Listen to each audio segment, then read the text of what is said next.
जय भीम साथियों।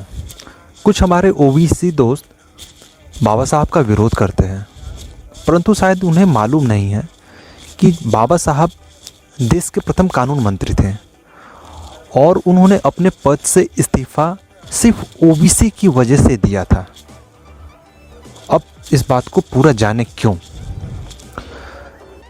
जब बाबा साहब आरक्षण के बारे में लिख रहे थे तो उन्होंने अनुच्छेद 341 के अनुसार जो एससी है, शेड्यूल कास्ट, उनके लिए 15% आरक्षण निर्धारित किया और अनुच्छेद 342 में उन्होंने एसटी, शेड्यूल ट्राइब के लिए 7.5% आरक्षण निर्धारित किया।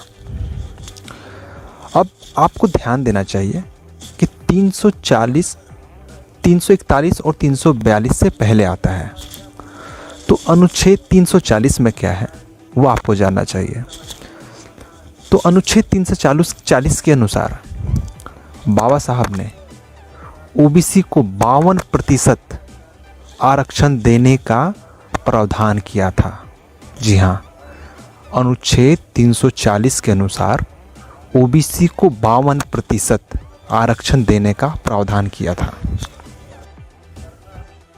उस समय कोई भी अनुच्छेद लिखने के बाद बाबा साहब को 3 लोगों को दिखाना पड़ता था: पंडित नेहरू, राजेंद्र प्रसाद और सरदार पटेल। इन तीनों लोग के मंजूरी के बाद ही कोई अनुच्छेद संविधान में शामिल किया जाता था और इन तीनों की मंजूरी के बाद किसी में हिम्मत नहीं थी कि उसका विरोध करे। इस ओबीसी आरक्षण का विरोध सरदार पटेल ने किया था, जबकि वो खुद ओबीसी में थे, लेकिन इसके पीछे जो बुद्धि थी वो गांधी और नेहरू की थी। सरदार पटेल ने एक सवाल किया था कि ये ओबीसी कौन है, और ये अब तक मालूम नहीं था और न ओबीसी की जो जातियाँ थे उनकी पहचान हुई थी। तो ओबीसी जाति के पहचान के लिए एक कमेटी के गठन का निर्णय किया गया। अब ये जो ओबीसी को 52% आरक्षण देने की बात थी, ये गांधी, नेहरू, पटेल, प्रसाद इन सबको पसंद नहीं थी और ये कांग्रेस की एक चाल बन गई। तो जो आयोग गठित करने की बात हुई थी,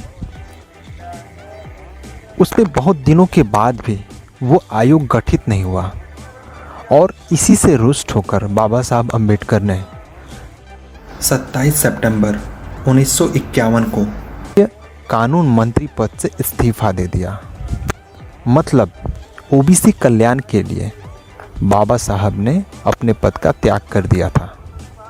परंतु यह आज घटना हमारे उन मित्रों को नहीं मालूम है और मुझे बड़ा आश्चर्य और दुख भी होता है कि वो बाबा साहब का विरोध करते हैं। पर ये बात उनको जाननी चाहिए कि बाबा साहब ओबीसी, एससी, एसटी सबके हित की बात करते थे और उनको ये बात भी जाननी चाहिए कि बाबा साहब एससी और एसटी से पहले ओबीसी के बारे में सोचते थे। इसलिए अनुच्छेद 340 में उन्होंने ओबीसी आरक्षण की बात की थी।